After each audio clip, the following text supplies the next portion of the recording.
Very good and probably close to good afternoon to all of you. We're here today to talk about learning, learnability, and how this is core to our strategy. I think the one thing that probably struck me in the morning is before we begin learning, and the one thing that the businesses really look forward to is data. And so I thought maybe I'll rattle off some data for all of you and sort of talk about what are the different perspectives that are there in the business today from a perspective of an organization and a perspective of an employee.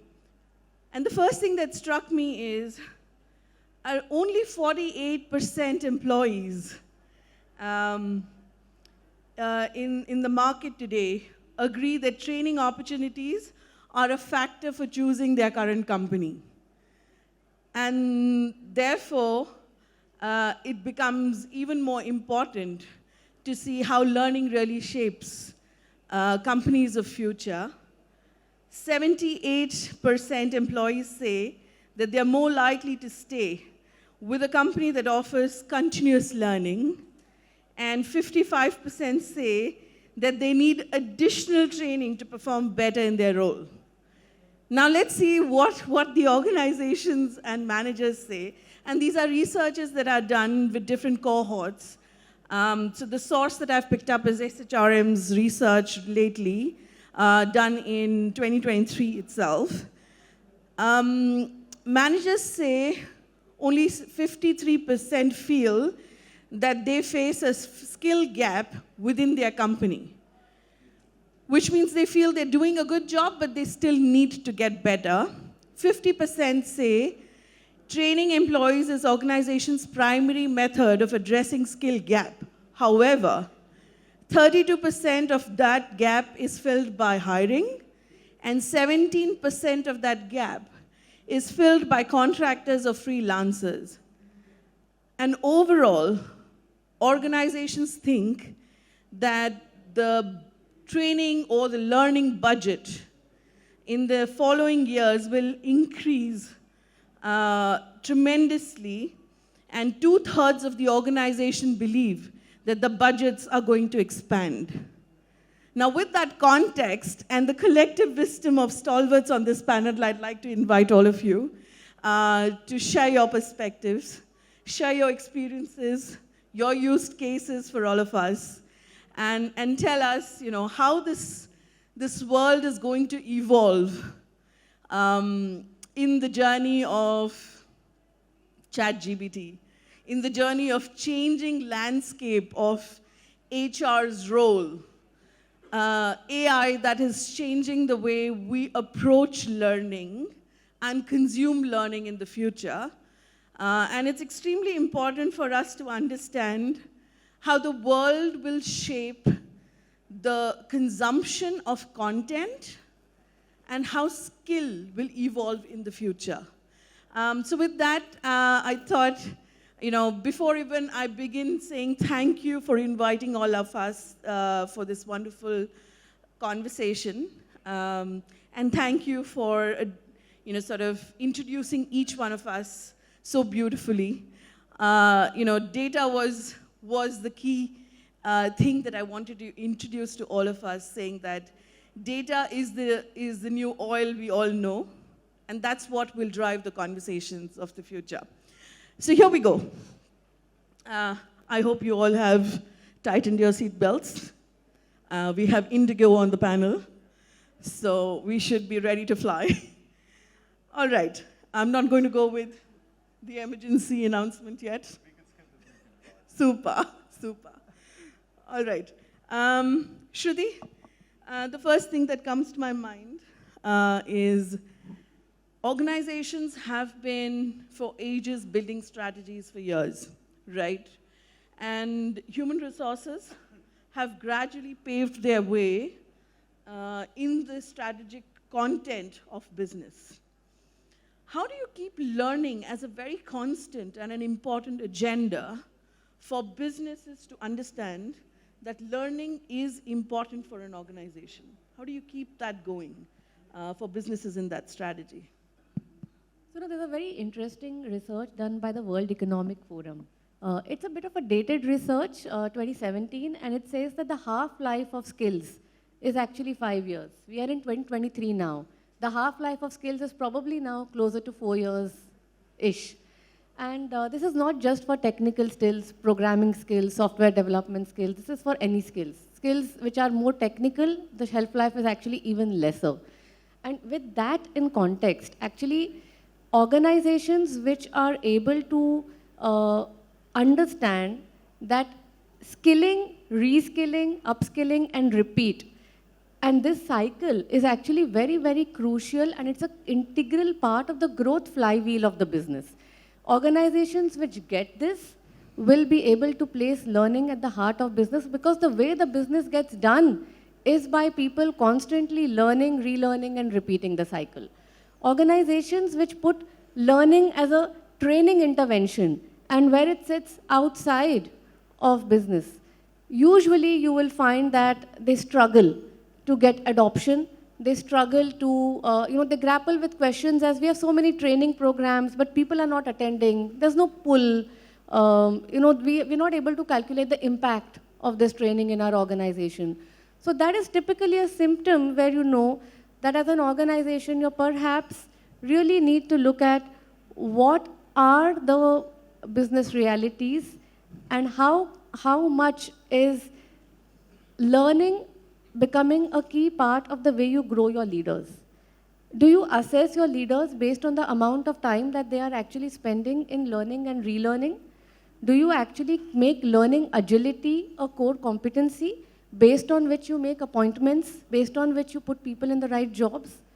To what extent do you actually create your career paths which allow people to integrate different kinds of experiences so that they get an ecosystem way of working? And people learn through experiences. Most adults don't learn best in a classroom. They learn by doing. And therefore, are you giving people an opportunity to create, an integrated set of experiences which are diverse enough, broad enough, and deep enough?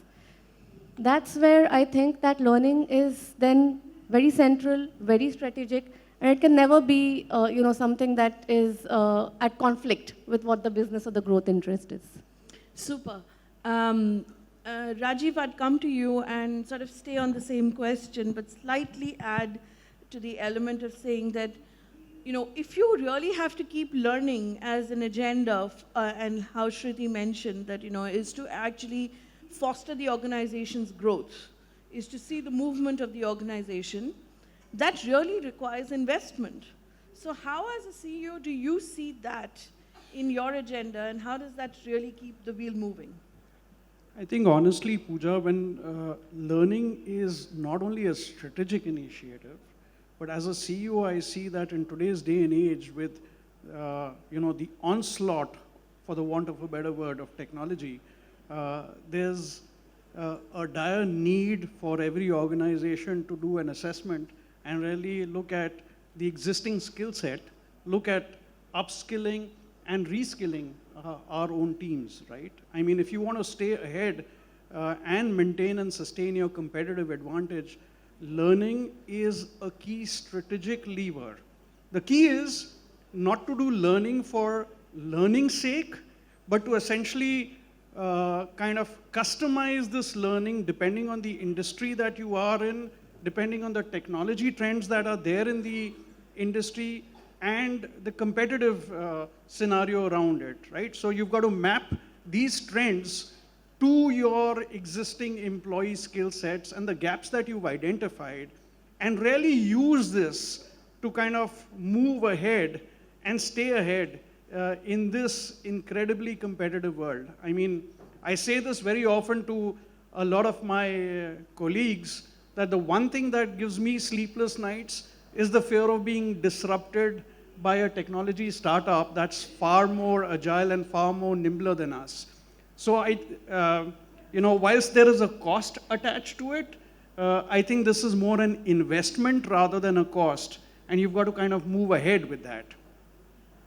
Super. I think with your mention as the person who takes the decisions at the helm. I remember my CEO once saying that to me when we were taking some hard decisions, and when you have to take some hard decisions, those are your last resorts, you know. But he came to me on the side towards the fag end of the day and he said, hey Pooja, let's not touch the training team.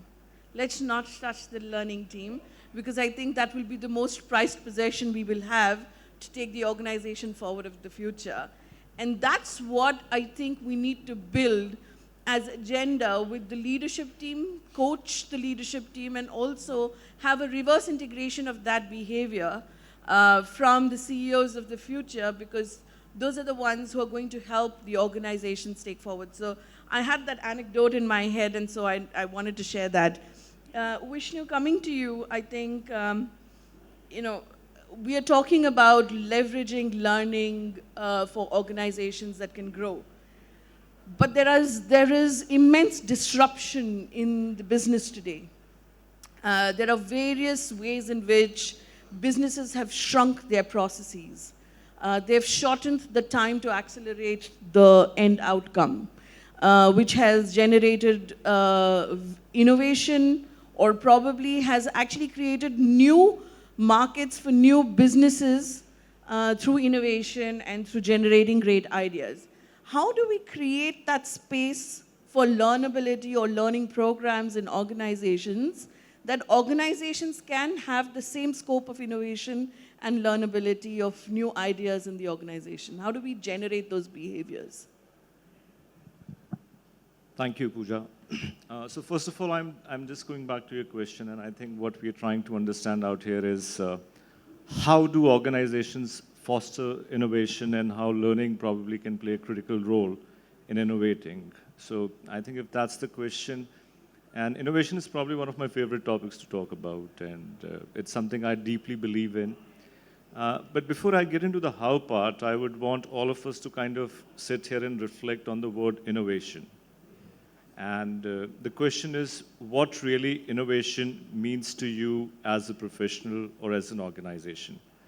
So probably I'll just go back to you once, and probably the other panel also. Can you give me one word which, according to you, is a synonym or defines innovation for you, and not just the word innovation? Can you give me one synonym to innovation? I could start, since I have the camera, maybe path breaking. Any word out there in the audience as well. Monetization. So you're linking innovation to monetization. There's a difference between innovation and invention. Invention, right? Invention may not always be monetized. Sure. Why are you innovating? You're innovating because you want to get money. Monetary aspect out of it. Okay, I got it. Any other word which comes to you? Decontextualization. Recontextualization. Can I say something like a reform or a, okay, interesting? Incremental and improvements. Revolution. So my point out, yes, please. Thinking beyond the obvious. Startups. Very interesting. Survival. You don't innovate, you die. Excellent. I definitely concur. So I get, you get the, sorry, once again? Solving a problem in the simplest way. So the point that I'm trying to drive out here is, the moment we use the term innovation, you could see different perspective from different people. So as an organization, what is it that you want to accomplish in terms of innovation? Some people look at it as reformation, some people look at it as survival, some people look at it as monetization, and those are certain goals and culture which probably has to be sustained in an organization.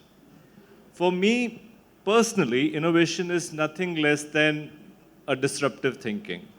It is nothing less than breaking barriers and going beyond, doing the unconventional that the world has never experienced before, and that's why I say it's probably one of the most interesting topics to ever talk about. Now, the second part is, how do we get there? So, we are able to define innovation in our organizations, in our own spheres, to see what is it that we want to accomplish. Second is, how do we reach there? Now, that becomes quite challenging, because learning, while it has a role to play, it has its own limitations too. And I remember General Bikram talking in the morning, and he's quoting Peter Drucker, again, one of my favorite statements that he quoted, that uh, culture can eat strategies for breakfast.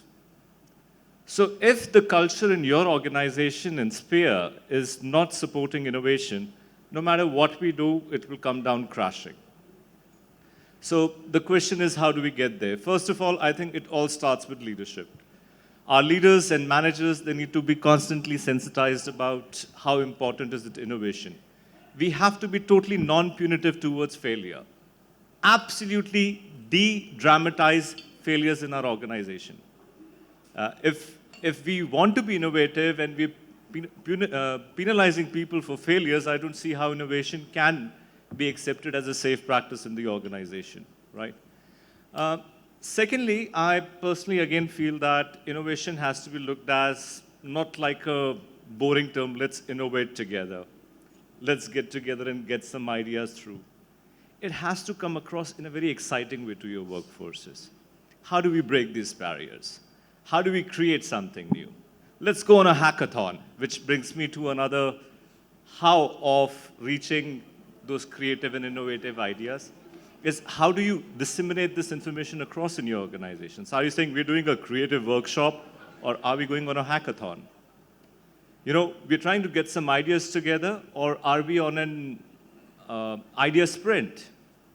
So how do we build that excitement in organizations is something which we have to look at. And obviously, when we talk about learning and development, it's also about how does it go beyond that space?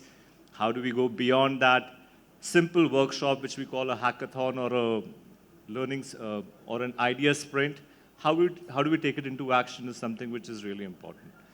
So in terms of how I think, starting from sensitizing leaders to creating those platforms where you can generate ideas, creating a space for innovation in your organization becomes very important. And lastly, keeping it totally non-punitive, non-dramatic at your respective workspaces. Rajiv, I'd also like to bring get some thoughts from you, because I think in the sphere you work, I think there's a lot of product process innovation which happens there. So I think, Vishnu, you've covered most of the points, but I just add one more point. You know, innovation is good. You've got to innovate or else risk the run of perishing. But you've got to innovate for impact. And I keep talking to my team that, hey, just saying that we are doing, we are driving innovation is okay, but at the end of it, there needs to be some guide rails around driving innovation for impact. I mean, what's the point of innovating if it really doesn't create a monetary impact? Speaking to what someone in the audience just said recently. So I think, one, you've got to innovate for impact. When I speak about our own organization, we are a Belgian company that actually kind of leads with innovation, and we pride ourselves as leading with innovation. In a commoditized display solutions market, we have solutions that are innovative. Now, how do we drive it? We drive it in everything that we say and do, right? So whether it's process innovation, where we kind of incentivize, and I think, Vishnu, you brought it out, but it's about incentivizing those small changes that people at the shop floor make that could lead to incremental savings on product manufacturing, on product design. It could be innovation in terms of driving, through something what we call as innovation seed boards, solutions that will disrupt the market. So, I mean, there's no two thoughts about it. In today's day and age, if you don't innovate, you will perish. And it's about really driving that innovation, keeping your goals and objectives in mind.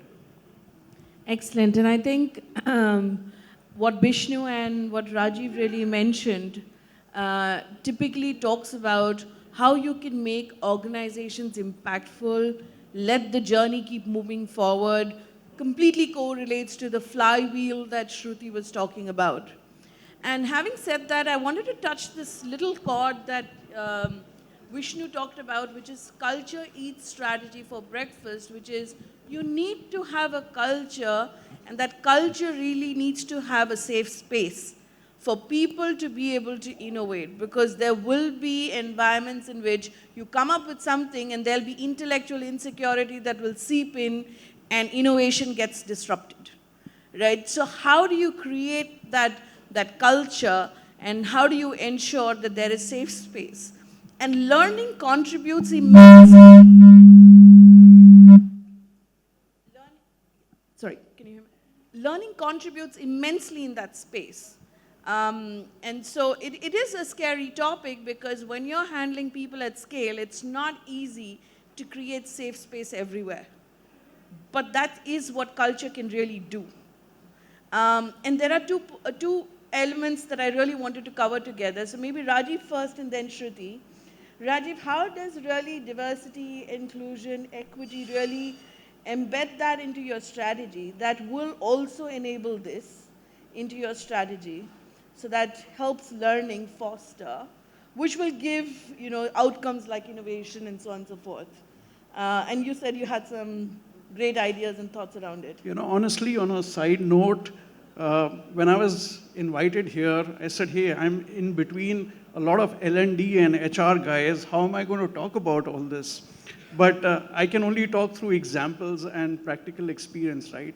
So the fact that diversity drives better decision making, the fact that diversity drives better creativity, the fact that diversity drives more productivity, I think is not debatable.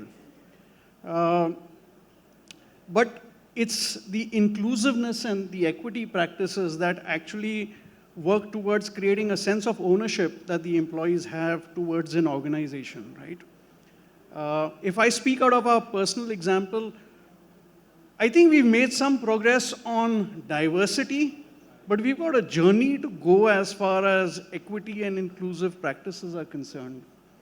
And the way I look at it is, for all of us who lead organizations, along with our colleagues, is really to do some kind of internal assessment on where are we, what are the gaps.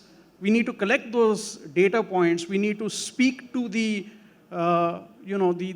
risks or the insecurities that various employees have within the organization, right? And then devise a DEI program, if I may say so, right? And this DEI program needs to actually speak to the unconscious bias. A lot of us have this, I'm a very inclusive guy. I practice, equity in everything that I say and do.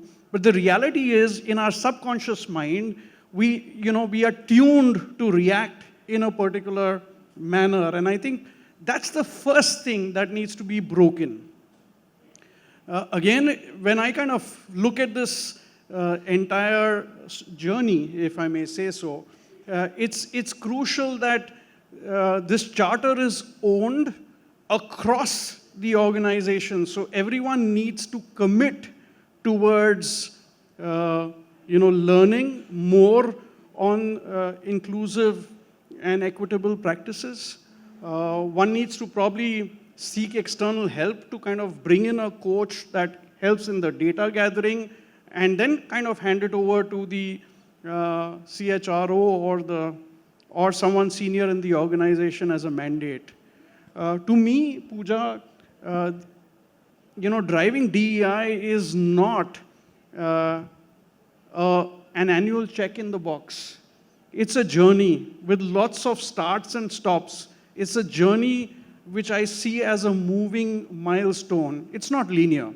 And I think all of us, as we move ahead, we need to clearly define our goals and objectives, and I keep saying that, and then measure how we are tracking on those goals and objectives that we set out for ourselves, for our organizations, and if need be, recalibrate. At the end of it, I think having DEI practices is no longer a buzzword, it's a reality, and it's actually going to be a competitive advantage for a lot of organizations. Rajiv, I think you've beautifully spoken so well about DEI, and I think I'm just going to build a little bit further on that. DEI is a topic by itself, right? I mean, diversity, inclusion, equity, this is not just about learning. It is not just about strategy. It is not just about culture. But really what I'm going to try and do is to see where learning contributes to organizations' journey on diversity, equity, and inclusion. So if we stay with DEI, diversity is about a number. What is your gender representation? Do you have a balanced slate gender representation? It is about a number in terms of, do you have people from different socio-economic backgrounds? Again, that's a number. Do you have people with different races and ethnicities and religion? Again, that's a number. Do you have people who are across different generations? A number again. So diversity is a number, you can quantify it. Equity is actually about making sure that everybody, all the diverse people that you have in the organization, they all have a level playing field so that each one of them has an equal chance of success.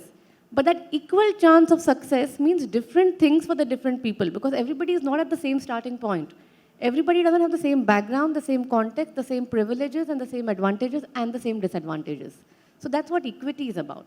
And inclusion is really when you understand diversity deeply and when you understand equity deeply and you create an environment where everybody perceives that they are being fully included.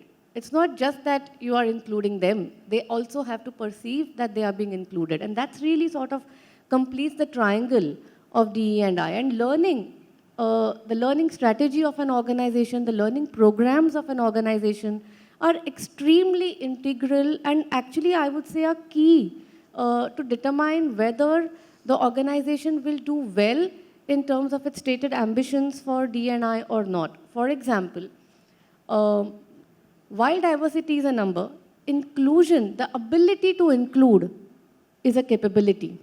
It is a culture, but culture is nothing but behavior at scale. And how do you drive behavioral change? One of the ways in which you drive behavioral change is through learning and relearning, unlearning the behaviors that do not work and learning the behaviors that do work. And therefore, a whole host of learning interventions that actually speak to behavior. It could be, as Rajiv said, unconscious bias training. It could be training on stereotype awareness and multiple organizations. For example, the place where I work, Airtel, we do an entire intervention for our people managers who do selection and hiring, which is really about looking at how do you become aware of the stereotypes that are at play in your mind as you hire, and how do you hire for DE&I. There are learning interventions which are really around on a day-to-day workplace, how do you make in a day-to-day interaction the environment more inclusive? So you have inclusion training. Wherever you're trying to infuse at the beginning a minority group in a dominant workforce, you would also need to do various kinds of sensitization learning interventions. It could be gender sensitization. It could also be sensitization for people with disabilities. It could be gender orientation sensitization, all kinds of sensitizations. So these, to me, are actually ways in which a strong learning agenda or a strategy of an organization can underpin and make or break whether the D&I objectives of the organization are successful or not. I'll stay with that theme, and that's very beautifully said, Shruti and Rajiv.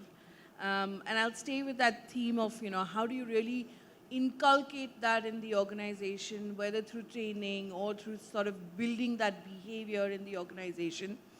And the few things that struck me while she was saying that is, organizations, many organizations today have been built on network effects, right? You come up with a product, and that product explodes because there's a network effect.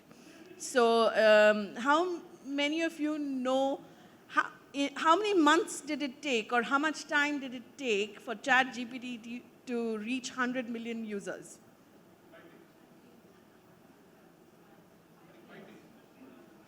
5 days? Or 2 months?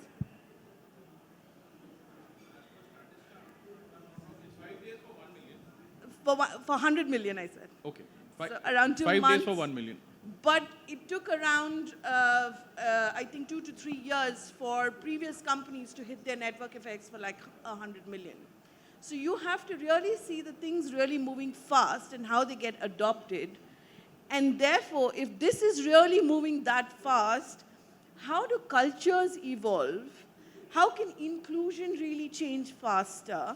What are the things that we can do? And so, Vishnu, I really wanted to kind of seek your thoughts.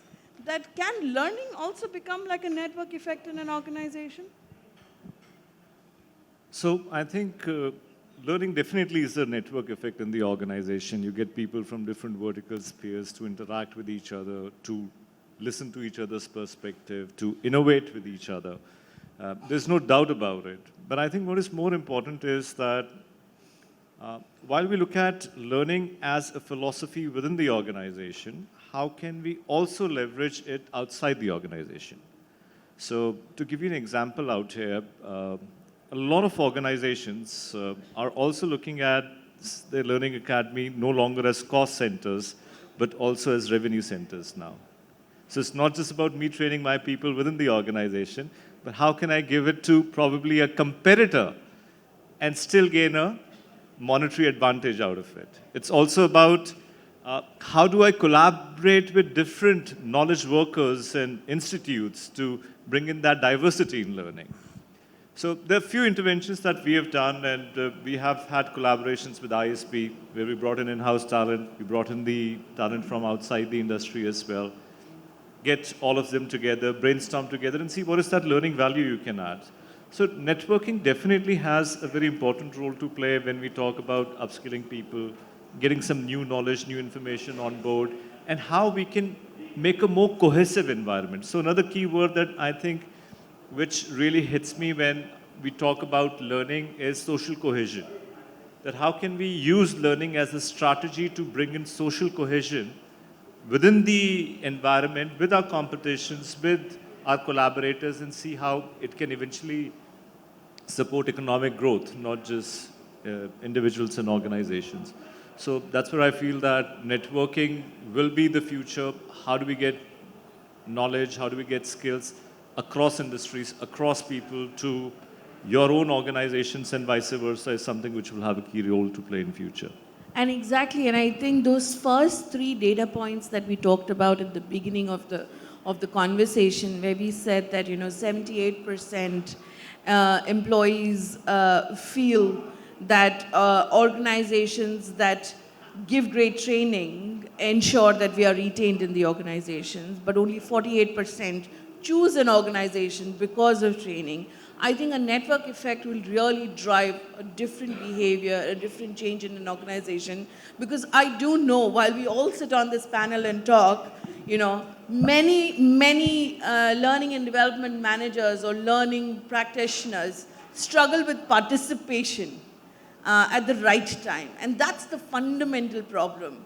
But when it becomes a network effect, I remember, and I won't quote the program because it could be also maybe, I don't know, copyrighted or whatever, but I won't quote the program. There was a program that we did in an organization, and we said we'll do it for very, very small people, not too many.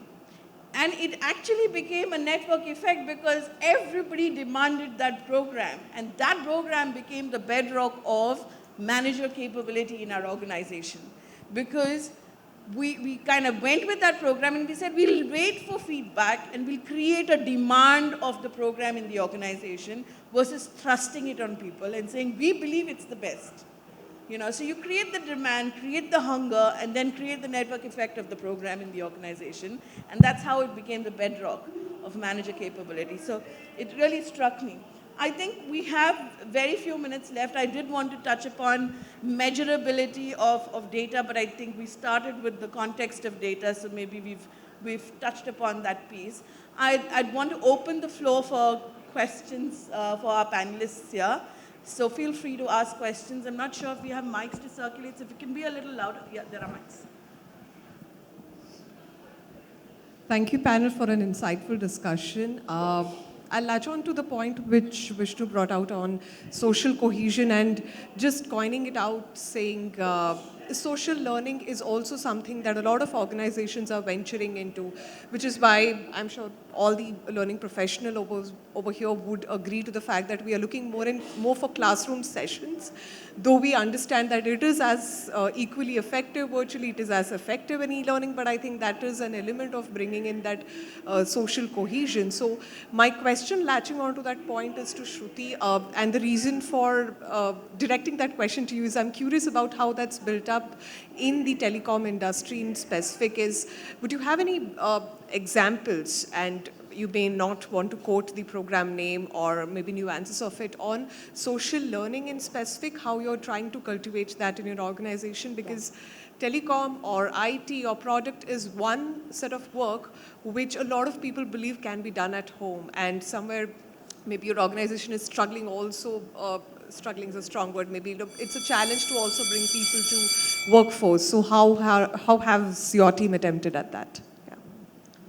So I think your question has many parts to it. I'll try and address each of the parts to the best of my ability. The first one is really about, learning traditionally has been confined to a classroom.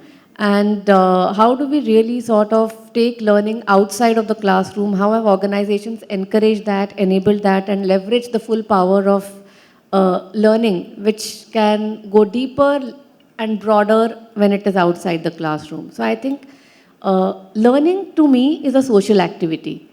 And most organizations, I think, have got it now, including Airtel, which is in the telecom industry. So I think that when you create platforms and mechanisms for people to not just learn, but to share what they've learned, to sort of link what they've learned, to be able to pull other people to share their learning stories, the network effect comes in. You're able to also sort of cover a large number of masses. So first would be to create a platform. And there are many tools today. I mean, half the booths that I'm sure when we walk out, we will see will be companies which are actually in the business of offering an LXP solution to organizations which do just that, which allow learning to become a social activity and become something that people do as a community. You become part of many learning communities. So that is one. Second bit really is around, and I'll give you a little bit of data to begin with that. A couple of years ago at Airtel, about 10 to 11% of our learning would have been what we call virtual learning, self-paced learning, pull-based learning. Today, close to about 40% of learning is actually what you call self-paced learning, where there is a lot of rich curated content, but employees actually consume that content on the go, or they consume it in the process of, I need to do this, but I don't have the knowledge for this, so let me go and learn. So they're bite-sized modules. This is super, super relevant in the kind of industry that Airtel operates in, because this is an industry which is characterized by three kinds of disruption: competitive disruption, technological disruption, and regulatory disruption, all the time, every year. And therefore, actually, to keep up with the changes in technology, to keep up with the changes in the way the consumer is consuming technology, this ability to A, have offerings for learning on the go, B, have a culture where people are encouraged to learn on the go, and that becomes critical for them to be able to do their job. I think that is how then you shift the needle from learning being only in classroom versus learning being far more democratized and wherever and whenever. The third part that you spoke about was remote working. So it's a story of two halves for us, because there is a very large feet on street organization which makes sure that our towers are working, the fiber is not cut, it's working fine, going to people's houses, ensuring that your broadband connection is installed well. So it's a story of two halves. There is a large section of the workforce which is office-based, but there is a even larger section at the workforce, very much like manufacturing and sales organizations, which is out there. So I think that for Airtel, the strategy is always twofold. To cater to people whose work is sort of conducive to be done from anywhere, but equally people who are working in far more traditional sort of a work environment. I think we're up on time, but maybe 2 questions. I don't know who to go to. Very brief, 1 or 2 questions, please, and then we'll close. All right, we've covered this side. Maybe I'll go to the end there, that big hand raised in the end. If you could just stand up.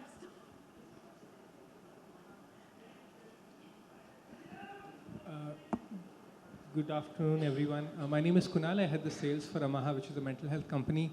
I just wanted to check with each one of you what percentage of your total learning investment would be into developing emotional resilience or mental health resilience. I wonder from the point of view that while we work into developing hard skills, that the individual as well as the company might not benefit as much unless we are skilling individuals on developing mental health resilience.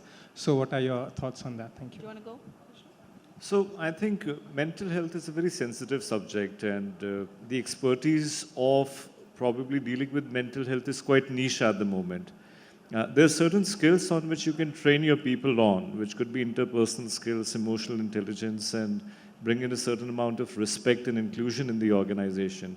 But mental health per se, I think there's a lot of scope for it to go in the coming future. So if you talk about percentages, I think the current investment that you see in sensitizing managers, leaders, people on mental health should be around about anything around about 10% or less. Does it have a scope to do better in future? Absolutely. How do we get there is probably leveraging expertise. Again, social cohesion becomes the key word out there to bring that aspect in the organization. Do you want everyone, or I think that's a great answer. Yeah, go ahead. Yeah, this lady here. Hi. So I am from a startup. So I need to know that when you do not have a particular budget for learning and development, mostly in startups, and people have a lot of pressure to do their regular jobs to come up with the pace, and the pace is very high in startups. So how do you encourage people for learning and development on that high pace, plus also when you do not have that budget? So I need to know your thoughts, about that, how to encourage your workforce to learn and unlearn. So honestly speaking, I think learning has to be embedded in the culture, right? So it's driven top down in many ways, right? And you've got to lead by example.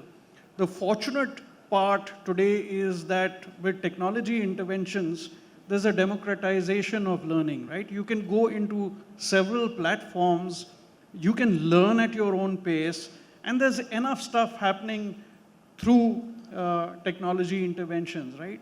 So I think it's about a desire within the organization to kind of embed learning. It's about a culture of being a lifelong learner. And at the end of it, people who lead startups also, I mean, even in my organization, I always say we need to ensure that our colleagues have a PhD. And by PhD, it's about having passion, hunger, and desire to be lifelong learners so that they're able to value add to themselves and the organization. So it needs to come from inside. But over to you if you want to add. Just to add to what Rajiv is saying, I think this is also, and I'll try and keep it brief, where your HR will have to take multiple roles. So instead of moving on to specialist roles, probably you need somebody who can do multiple things in the organization. This is also a point where your leaders will also act as knowledge banks or skill banks, where they have to take their knowledge and take it to their teams. I've seen presidents of startups going and training their people. I've seen HR heads of startups going and training their people. So if training is something, or learning, if, as Rajiv said, has to be a culture and center, then it has to be owned by everyone in the organization. Budget should not be the reason to hold it back. Yeah. But culture incentive must be budget driven, right? So there must be some budget, but in many startups, early startup, there is no budget. So actually, I think, sorry, let me just address it. So I think what Vishnu is trying to say is you don't need a budget.